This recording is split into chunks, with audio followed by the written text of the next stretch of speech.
When a subject is highly controversial, and any question about sex is that, one cannot hope to tell the truth. One can only show how one came to hold whatever opinion one does hold. One can only give one's audience the chance of drawing their own conclusions as they observe the limitations, the prejudices, the idiosyncrasies of the speaker.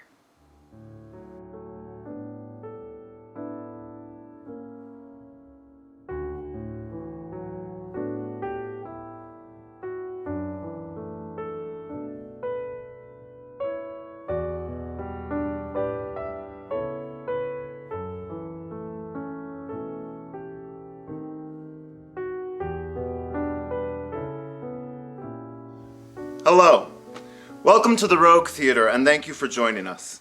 My name is Christopher Johnson, and today I'll be talking about Kate Chopin and my stage adaptation and direction of her novella, The Awakening. I first discovered Kate Chopin about 5 years ago while I was working on another stage adaptation, Charlotte Perkins Gilman's early feminist short story, The Yellow Wallpaper, which was first published in 1892, about 7 years prior to The Awakening. I've always had an attraction to the literature of the Victorian era, but have failed to connect personally with or relate to the voices of many of its authors as an openly queer person. But reading The Yellow Wallpaper, I began to realize that my experience in the world ran not the same, but somewhat parallel to that of many female-identifying writers of the period. That is to say, we were both born into a world that systematically discouraged us from pursuing or expressing our own natural desires so as not to make straight men feel insecure. Which is a shame, because it's a truly joyful pastime that I fully recommend. Inspired by the author's own experiences, The Yellow Wallpaper is a story in which an unnamed young wife and mother is diagnosed as a slight hysteric by her doctor. Her doctor, who just so happens to be her husband. He forbids her from her one pleasure, writing, and instead prescribes round-the-clock bed rest until her unfortunate nervousness resolves itself. Denied art and exercise, she proceeds instead to gradually lose her mind in the dreadfully patterned panels of yellow wallpaper that span her bedroom-cum-jail cell. It's a brilliant story, and one I could immediately relate to as a person who has spent their almost 40 years of life struggling not to put the comfort of other people, mostly, straight men, above that of my own, when taking up space in public, at work, at school, walking down the street, or worst of all, in my practice as an artist. Because we don't just live in a patriarchy lives in us. So I had just finished adapting The Yellow Wallpaper and was doing a bit of research on other early feminist writers I might read next. And each path I went down seemed to lead me to the same piece of work. First published in 1899, Kate Chopin's The Awakening is a kind of one-woman love story about pleasure as a path to freedom, about finding oneself in the gratifications of the natural world, and the price of doing so against the wishes of a society built instead upon material comforts and social conformity. The pleasures I refer to here are both the inner kind, or the erotic, as well as the outer kind, the natural world or environment we live in, hidden as it is behind all our so-called civilization. In this way, the story is also an observation of the ways in which civil society and Victorian-era gender roles in particular tend to functionally alienate women. The original title Chopin gave The Awakening was actually A Solitary Soul. Maybe not as romantic, but no less apt a designation for the story that unfolds. We first meet Edna Pontellier, vacationing for the summer on Grand Isle, Louisiana, at a resort of beachfront cottages some 50 miles south of her home in the French Quarter of New Orleans. This is where we get our first sense of what makes Edna a solitary soul, beyond being a generally subdued individual. She is isolated from everyone around her as the only American Presbyterian in a community made up entirely of French-speaking Roman Catholic Creoles. An early passage gives us another clue as to Chopin's original but unused title. Even as a child, she had lived her own small life all within herself. At a very early period, she had apprehended instinctively the dual life, that outward existence which conforms, the inward life which questions. Originally from the old Kentucky bluegrass country, Edna is a naturally introverted Southern woman who, according to Chopin scholar Emily Toth, only poorly comprehends the Creole culture into which she has married, even after 6 years and 2 children. As a result of this, and a fair amount of luck and privilege, Edna experiences a number of awakenings over the course of the 9-month span in which the story takes place. Edna's awakenings come mostly in the form of crossing boundaries that reveal themselves to be arbitrary once they're behind her, running the gamut from simply learning to swim one moonlit night after a lifetime afraid of the water, to casually hooking up with a local playboy and experiencing true sexual desire and fulfillment for the first time in her life, despite being, again, 6 years married with children. It was the first kiss of her life to which her nature had really responded, a flaming torch that kindled desire. There was neither shame nor remorse among the conflicting sensations which assailed her, only a dull pang of regret, because it was not the kiss of love which had inflamed her, because it was not love which had held this cup of life to her lips. These awakenings, understandably, threaten to turn Edna's world and her place within it upside down. The struggle, of course, becomes, how do you go home again after coming into possession of such crucial self-knowledge? Why would you want to? And how can you retrace your steps without betraying who you are, without sacrificing the first real pleasure you have ever known? Kate Chopin does not answer these questions, not even close. And when she asks them, she does so almost entirely between the lines. Despite this measured approach to such modern writing, nothing could save Chopin's novella from what you may have already guessed at. The Awakening was widely reviled by literary critics as pornographic in 1899, resulting in its swift disappearance from the shelves of booksellers everywhere. The world just wasn't ready for even a fictional portrayal of a woman shrugging off the expectations of her gender in pursuit of her own desires. Chopin's hometown paper, the St. Louis Republic, declared the work poisonous and, quote, too strong a drink for moral babes. Her next book was canceled. The Awakening would be her last. She struggled even to get so much as a short story published again, despite that being her primary source of income for the prior decade. The bad press and Chopin's harsh new status as a writer who had gone too far completely buried The Awakening. She died just a few short years later of a brain hemorrhage. Fortunately for us, her seminal work was rediscovered in the late 1960s and swiftly ushered out of obscurity as a benchmark of early feminist literature. New printings started firing off the press and haven't stopped to this day. It now ranks among the top 5 most read and discussed works of fiction in American colleges and universities alongside The Great Gatsby, Huckleberry Finn, and Toni Morrison's Beloved.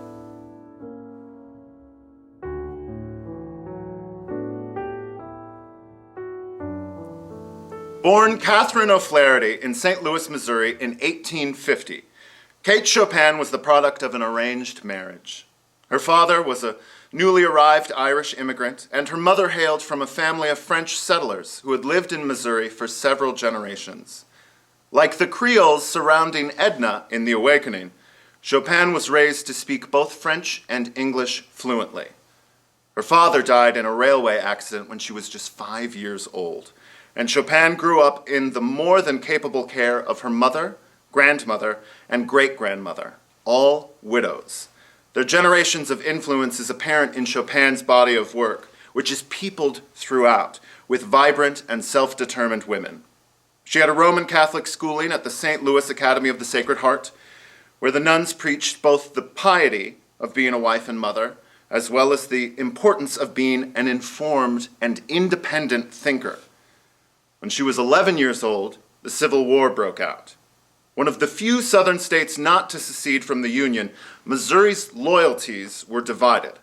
St. Louis remained under Union control for the duration of the conflict, but her family sided with the South.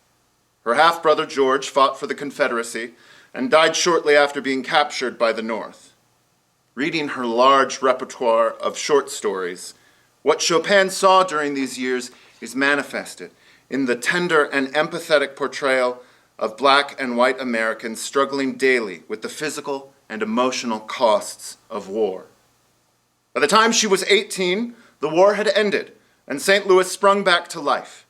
Kate was learning piano, reading novels and poetry in their native French and German, and regularly attending a bountiful post-war program of various performing arts. Writing in her daybook or journal in anticipation of her social debut in 1868, Chopin displays an early grasp of the spiritually deadening effects of her privileged position in society. What a nuisance all this is. I wish it were over. I write in my book today for the first time for months. Parties, operas, concerts, skating, and amusements ad infinitum have so taken up all my time that my dear reading and writing that I love so well have suffered much neglect. I am invited to go to a ball, and I go. I dance with people I despise, amuse myself with men whose only talent lies in their feet, gain the disapprobation of people I honor and respect, return home at daybreak with my brain in a state which was never intended for it, and arise in the middle of the next day feeling infinitely more in spirit and flesh like a Lilliputian than a woman with a body and a soul. It would be another 20 years before she would begin to see her writing published in newspapers and magazines, but the sprightly voice and keen ear were already developing brilliantly. Her playful disdain for the divisions of gender, as well, seems almost inborn. A friend who knows me as well as anyone is capable of knowing me, a gentleman of course, told me that I had a way in conversation of discovering a person's characteristics, opinions, and private feelings, while they knew no more about me at the end than they knew at the beginning of the conversation. All required of you is to have control over the muscles of your face, to look pleased and chagrined, surprised, indignant, and under every circumstance interested and entertained. Lead your antagonist to talk about himself. He will not enter reluctantly upon the subject, I assure you, and 20 to 1 he will report you as one of the most entertaining and intelligent persons, although the whole extent of your conversation was but an occasional, "What did you say? What did you do? What do you think?" In 1870, Kate met the man who would be her husband, Oscar Chopin, at a party. After they wed, the two moved to New Orleans to be near his Creole family. Kate learned to smoke from the women of the French Quarter, an increasingly trendy habit among the upper classes. Although her fluency in French boded well for her integration into Oscar's family, Kate's in-laws disapproved of her independent ways, her propensity for taking long walks by herself or riding alone on public transportation. Worse still, they bitterly resented her as a Midwesterner, come as she had from a state that failed to secede from the Union during the war, and therefore a constant reminder of the South's defeat in that conflict. Although she bristled on the inside at her many social responsibilities as the wife of a businessman, Kate fulfilled them dutifully. Her rebellion against such tasks and expectations would play out in her writing rather than her marriage. Scholars seem to agree that despite the lack of affection from her in-laws, Kate had married an intelligent and sensitive man who loved her no less for her solitary tendencies. Kate gave birth to 6 children in 9 years, 5 sons and 1 daughter. This was an extraordinary feat for the time, considering almost 1 out of every 120 women died in childbirth back then, Historian Nina Baim writes, "Every act of sexual intercourse was, for a woman, a literally life-endangering act. Progressive women of the 1800s thinking about sex were more likely to perceive sexual freedom as being freedom from sex rather than freedom through sex." In 1879, after inheriting several parcels of land, the Chopin family migrated to the village of Clutcheville in northwestern Louisiana. The rural Creoles were even more put off by Kate than the Creoles in the city. She rode horseback, smoked cigarettes, and studied a dreadful fellow by the name of Charles Darwin. What kind of mother was this? Kate would find herself with more independence than she bargained for when her husband Oscar died of malaria 3 years after moving them to Clutcheville, leaving her to raise their 6 children and manage their enormous debt alone. She found herself in a situation not dissimilar to her own upbringing in the house of widow women. Chopin eventually moved her family back to St. Louis, where she raised her 6 children alone and remained contentedly unmarried for the rest of her life. She cherished her husband's memory, but never felt the need for another. Instead, encouraged by friends and colleagues who admired her skills as an inventive and passionate letter writer, Kate Chopin began to write for a larger audience. She started out modestly, publishing a poem here, a one-act play there. She wrote a novel called At Fault, about a widow who falls in love with a divorced man she cannot bring herself to be with in the end. The novel received a lukewarm reception, and Chopin responded by trying her hand instead at the short story. The term short story was coined in 1884 by American Brander Matthews in response to its emergence as a prominent genre thanks to the then booming industry of print magazines and literary journals. Typically between 3,000 and 15,000 words in length, the modern short story is a piece of prose fiction that can typically be read in a single sitting and evokes a single affect or mood. Notable titles of the period include Rudyard Kipling's The Jungle Book, Thomas Harding's Three Strangers, Washington Irving's Legend of Sleepy Hollow, Henry James's The Beast in the Jungle, and, let's not forget, Charlotte Perkins Gilman's The Yellow Wallpaper. It's mostly men on that list, you'll notice, but these titles barely scratch the surface of the incredible canon of short-form literature arriving just in the last 10 or 15 years of the 1800s when Kate was beginning to publish her work. Eventually producing about 100 short stories in all, Chopin's contributions to the genre appeared alongside the likes of Mark Twain, Jack London, and Charles Dickens. 19 of her stories, including Desiree's Baby, which the Rogue recently adapted to a radio play for AZPM, appeared in Vogue magazine. Yes, the same Vogue magazine currently on newsstands. Most of her stories became syndicated, appearing regularly in newspapers across the country, and she wrote mostly what she knew, which were the people and places of and around New Orleans in the 20 or so years since the end of the Civil War. People like the Creoles, wealthy white French speakers who came to Louisiana from France, and the Acadians, or Cajuns, less fortunate white French speakers who had been kicked out of Canada by the British. Many of her stories concerned black and indigenous Southerners of color as well. She published 2 volumes of her short stories to much critical and commercial success, Bayou Folk in 1894 and A Night in Acadie in 1897.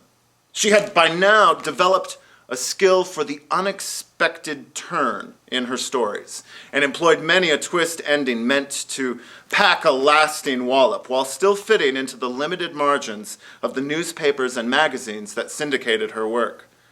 At this time, I'd like to share with you a condensed version of one of Kate's many stories which appeared in Vogue magazine, The Story of an Hour.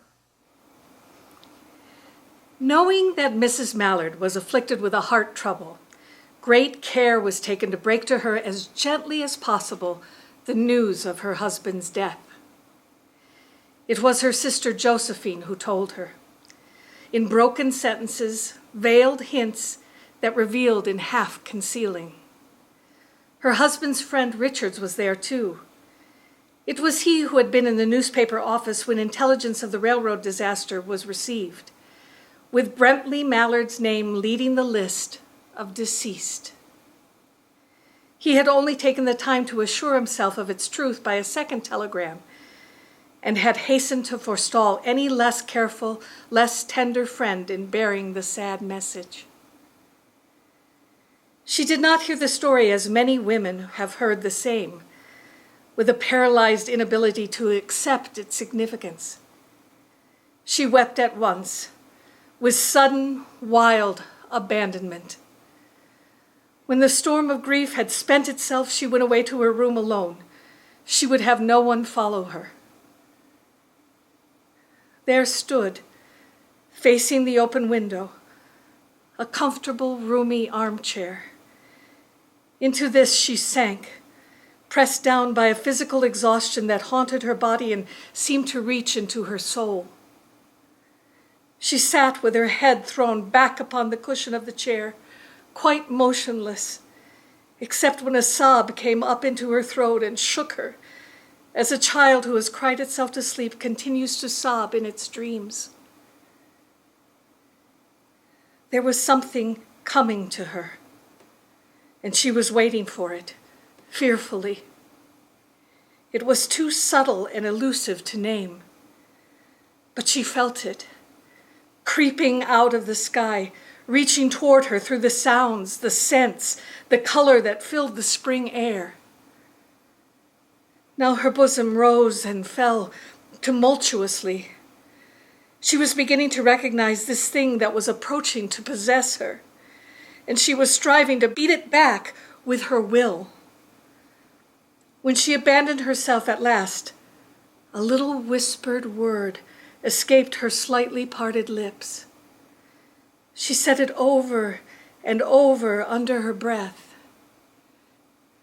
Free, free, free.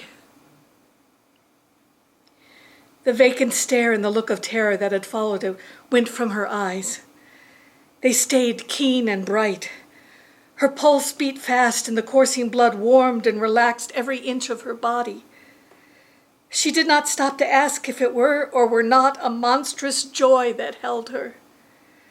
A clear and exalted perception enabled her to dismiss the suggestion as trivial. She knew that she would weep again when she saw her husband's body. When she saw the kind, tender hands of Bentley Mallard folded in death, the face that had never looked save with love upon her, fixed and gray and dead. But she saw beyond the bitter moment a long procession of years to come that would belong to her absolutely. She opened and spread her arms out to them in welcome. There would be no one to live for her during those coming years. She would live for herself. There would be no powerful will bending hers in that blind persistence with which men and women believe they have a right to impose a private will upon a fellow creature. A kind intention or a cruel intention made the act seem no less a crime as she looked upon it in that brief moment of illumination. And yet, she had loved him. Sometimes. Often she had not. What did it matter? What could love, the unresolved mystery, count for in the face of this possession of self-assertion, which she suddenly recognized as the strongest impulse of her being? Free, body and soul free, she kept whispering. Her fancy was running riot along those days ahead of her. Spring days and summer days and all sorts of days that would be her own. She breathed a quick prayer that life might be long. It was only yesterday she had thought with a shudder that life might be long. She arose at length and opened the door to her waiting sister's importunities. There was a feverish triumph in her eyes, and she carried herself unwittingly like a goddess of victory. She clasped her sister Josephine's waist, and together they descended the stairs. Richard stood waiting for them at the bottom. But someone was opening the front door with a latchkey. It was Brentley Mallard, who entered, a little travel-stained, composedly carrying his gripsack and umbrella. He had been far from the scene of the accident and did not even know there had been one. He stood amazed at Josephine's piercing cry, at Richard's quick motion to screen him from the view of his wife. But it was too late. When the doctors came, they said she had died of heart disease, of joy that kills. This piece makes for a fine preview of both The Awakening and how it was received in its time. The idea of a woman's release from her duty as a wife being one of joyful revelation would be fully explored in the novella to come, in which Edna Pontellier boldly experiments with behaving as though she were unmarried while her husband and children are away. Although the story of an hour was, like The Awakening, received as controversial when it first appeared, critics and readers were generally permissive.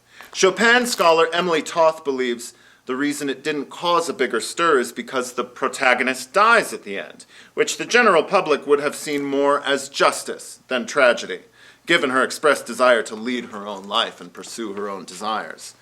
Attitudes towards sex and sexuality were in the process of changing in America, but at a truly glacial pace, still rooted firmly in the purposes of reproduction and family.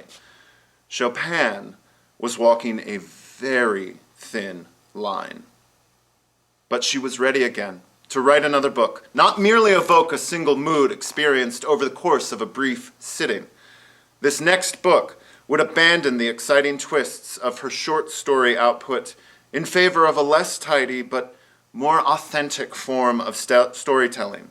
In her own words, she sought to write about, quote, the human experience in its subtle, complex, true meaning, stripped of the veil with which ethical and conventional standards have draped it. The human experience stripped of the superficial veil of civilization is precisely what our heroine, Edna Pontellier, ultimately awakens to. The casual sex, the swimming lessons, the public displays of autonomy, each bold new step bringing her own truth into sharper focus, her own contentment into the realm of the possible.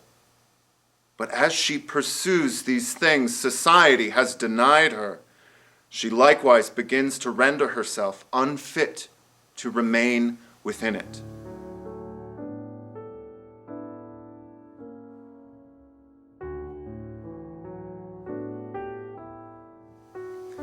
In the opening chapters of The Awakening, Edna Pontellier spends her days being torn between what is expected of her and her own newly awakened desires. Married to a caring but obtuse businessman named Léonce, their wealth is enough to afford them a sizable home staffed with servants on Esplanade Avenue in the city of New Orleans, not far from the French Quarter.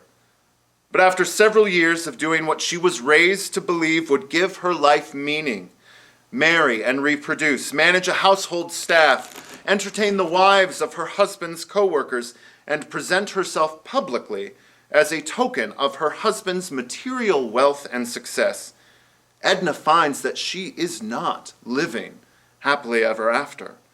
She finds instead that she is restless, moody, and resentful in her role as a wife and mother. By now you'll notice that Edna has some things in common with Kate Chopin, the Midwesterner sticking out amongst Louisiana Creoles, the privilege, the wealth, the internal revolt against the expectations of her gender. But there are two key differences between Kate Chopin and Edna Pontellier. The first is an affliction of despondency, something Chopin did not experience in her life, but that comes over Edna time and again throughout the story. Chopin writes, "There were days when Edna was unhappy, she did not know why. When it did not seem worthwhile to be glad or sorry, to be alive or dead, when life appeared before her like a grotesque pandemonium and humanity like worms struggling blindly toward inevitable annihilation." Because of this frequent depressed state, the second difference between the writer and her protagonist emerges to drive the action of the awakening. While Chopin herself had no problem performing the roles of wife and mother, Edna's discomfort with her lot in life results in her gradually stepping out of the box society, and her husband would keep her in. Inspired by the somewhat more relaxed and colorful attitudes of the Creoles surrounding her at Grand Isle, Edna makes to open the door of her metaphorical jail cell and realizes that not only is it unlocked, but due to her wealth, skin color, and marriage to a relatively patient and affectionate man, no guard appears to be on duty preventing her escape. Unwieldy metaphor aside, Edna spends the summer engaging in an emotional affair with Robert Lebrun, whose family owns the beachfront compound of vacation cottages where she and her family stay on Grand Isle. Their affair is entirely non-sexual, but the unexpressed desire between them makes for a downright erotic display of celibacy. Edna and Robert are inseparable as the days of summer unfold, intimate and cozy, antisocial even, in the presence of anyone unlucky enough to engage one of them while in each other's presence. Mind you, this all takes place in plain view of her husband, children, and social circle. What Edna doesn't realize is that Robert is simply doing his job as a kind of master of ceremonies at the resort, and that he performs this rite every summer with a different man's wife. Creoles of the period were much more open and flirtatious in their conversation and attitudes. Physically affectionate and attentive compared to their American counterparts, Creole men were generally more reverent towards women, especially older or married women, and Robert's courtly behavior towards Edna is perceived by the community as nothing more than a familiar ritual of their culture. Watching them together, her husband knows what Edna does not, that Robert's intentions are to entertain and flatter, not seduce her. Sensing danger, Edna's friend Adele warns Robert, "Edna is not one of us. She is not like us. She might make the unfortunate blunder of taking you seriously. Let Mrs. Pontellier alone." But the damage has been done, and Edna's infatuation with Robert threatens to outgrow her loyalty to her husband and children. The chaos and temptation of these feelings leads to riskier and more assertive behavior on her part as the summer comes to an end and she returns to life in the city, newly awakened to the possibility of leading a different kind of life, a life of her own.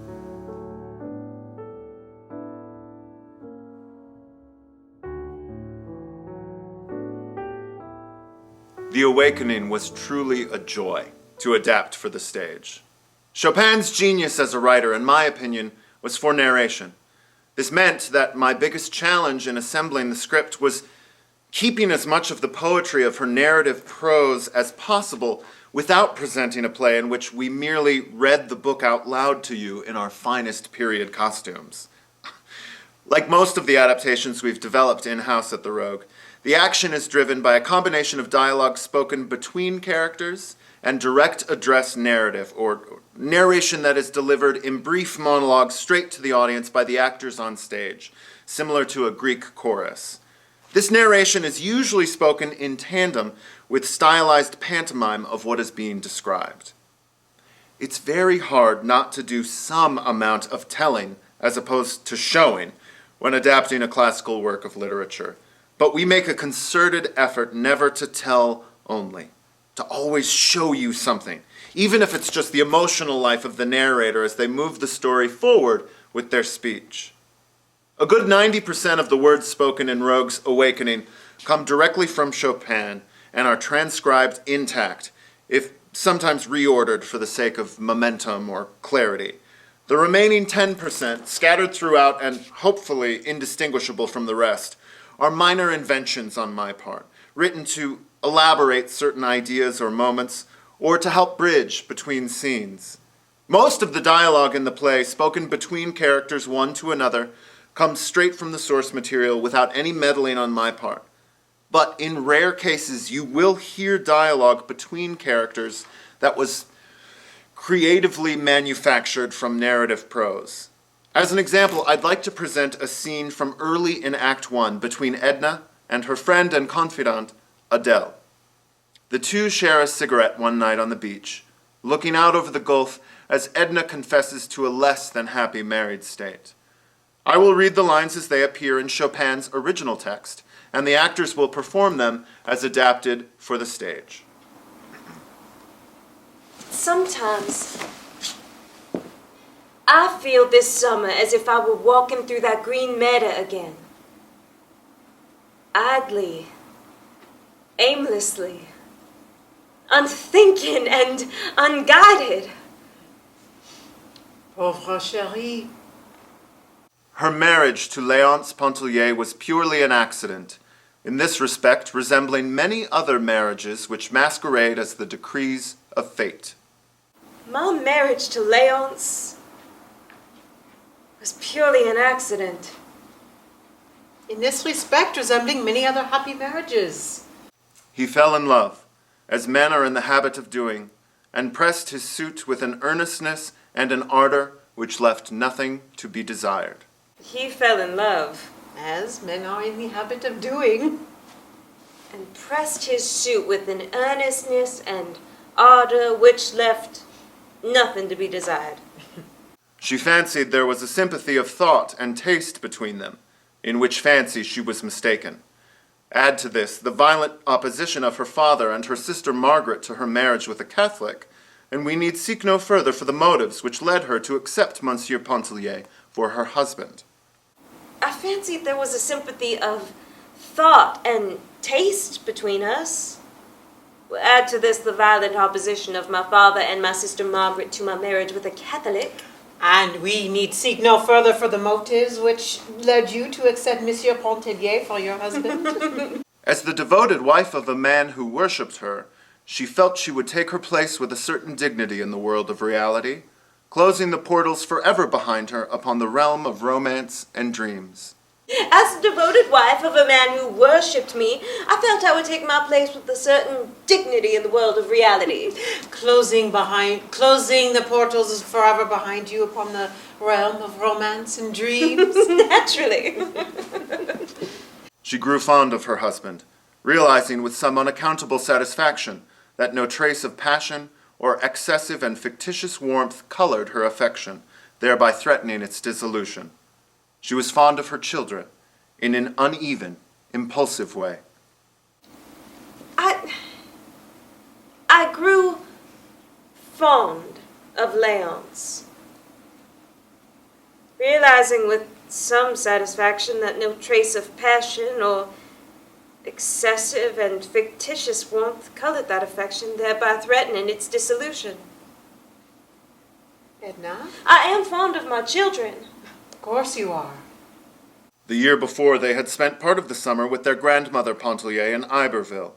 Feeling secure regarding their happiness and welfare, she did not miss them, except with an occasional intense longing.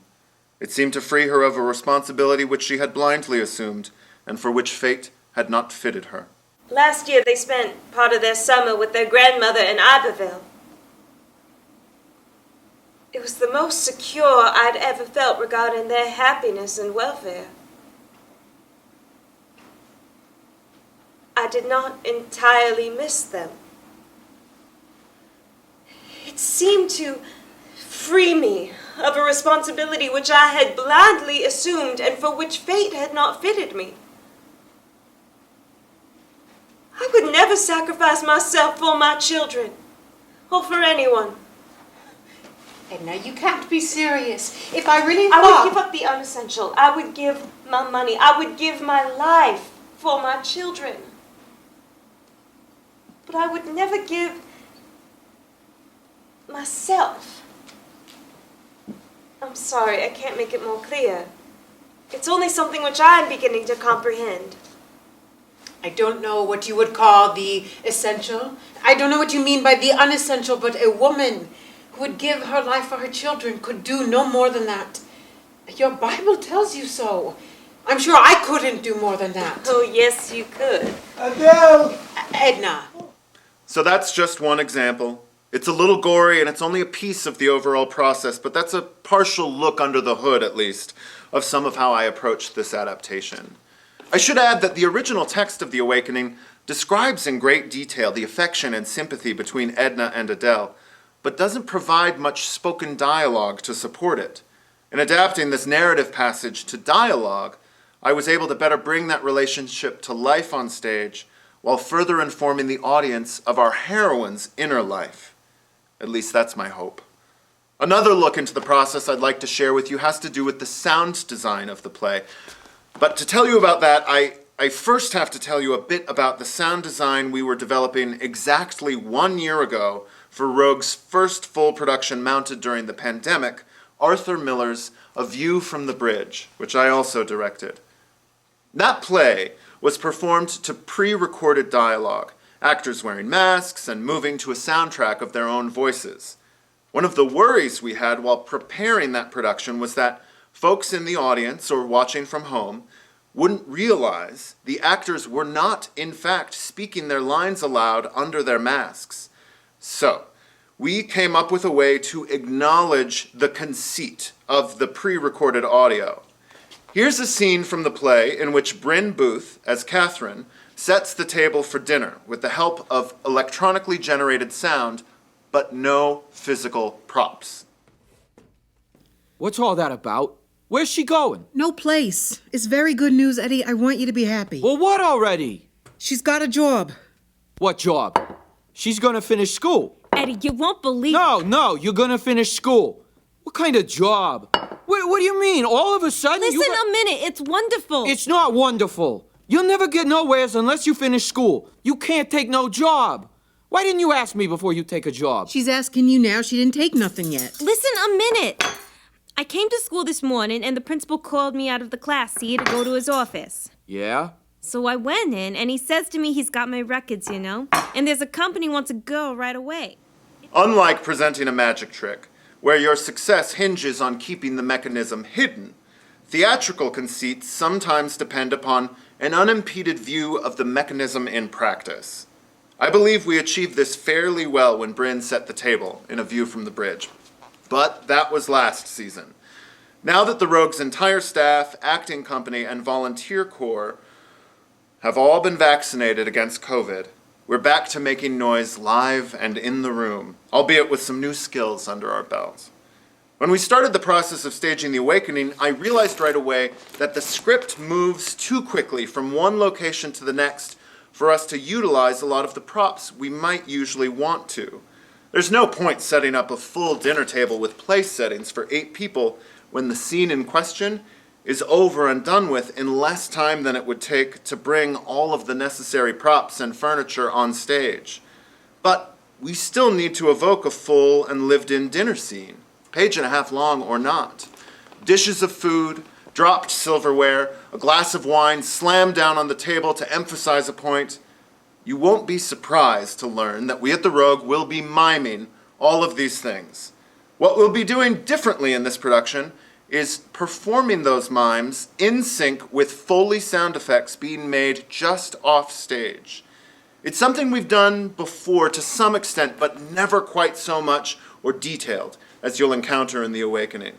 To give you just a taste, here is side-by-side video of a scene in which Edna has coffee with her friend and mentor, Mademoiselle Rice, and the Foley being performed in tandem just off stage.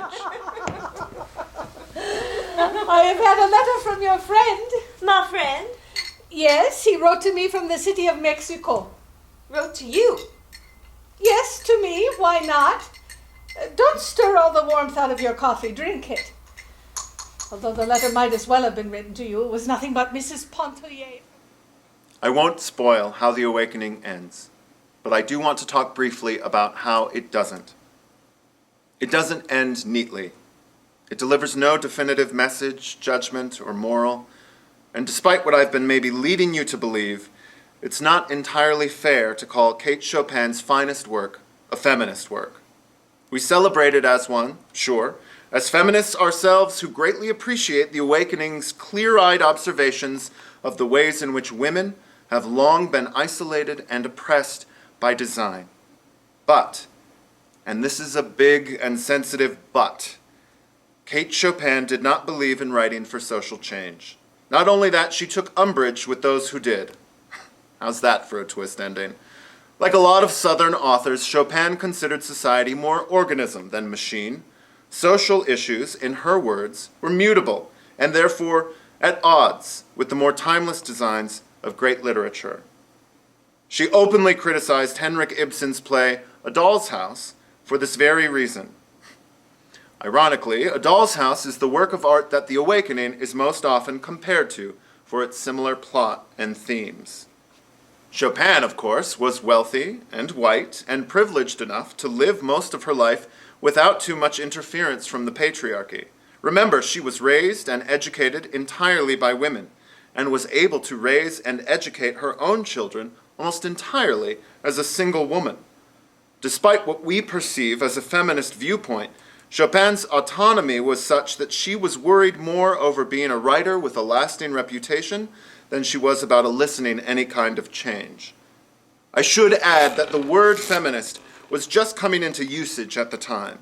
Initially coined by philosopher Charles Fourier, it first appeared in the Netherlands in 1837 and didn't come to America until shortly after Chopin's death in 1910. What Chopin sought to illuminate in The Awakening was not necessarily our opposition as gendered beings, but our relation to that which society, and modern life in particular, increasingly obscures from our experience: nature and mortality, our miraculous, accidental, profoundly brief existence on this big blue violent marble we call Earth. Nature is what Edna Pontellier has the good fortune to discover in The Awakening. By virtue of swimming for the first time without fear into the waters of the Gulf, abandoning the bond of her marriage in order to experience romantic love with one man and sexual love with yet another, and even the quiet comfort of walking alone under the oaks with no husband or children pulling at her sleeve. But pleasure is a path to freedom, not peace. From the final chapter of the novel, Chopin writes, "There was no one thing in the world which she desired, no human being whom she wanted near her except Robert, and she realized the day would come when he too, and the thought of him, would melt out of her existence, leaving her alone." Pleasure, then, is an ever-fading illusion, and we, in the end, are unable to escape our destiny as solitary souls. And peace, something which Edna Pontellier ultimately defines for herself at Story's End, cannot be denied or supplied by a spouse or a child, a lover or a friend. It waits only for us to meet it where it's been residing all along, within. From all of us at The Rogue, thank you for supporting the arts in Tucson. Whether you join us at the theater or watch from home, we hope you enjoy the show. Thank you.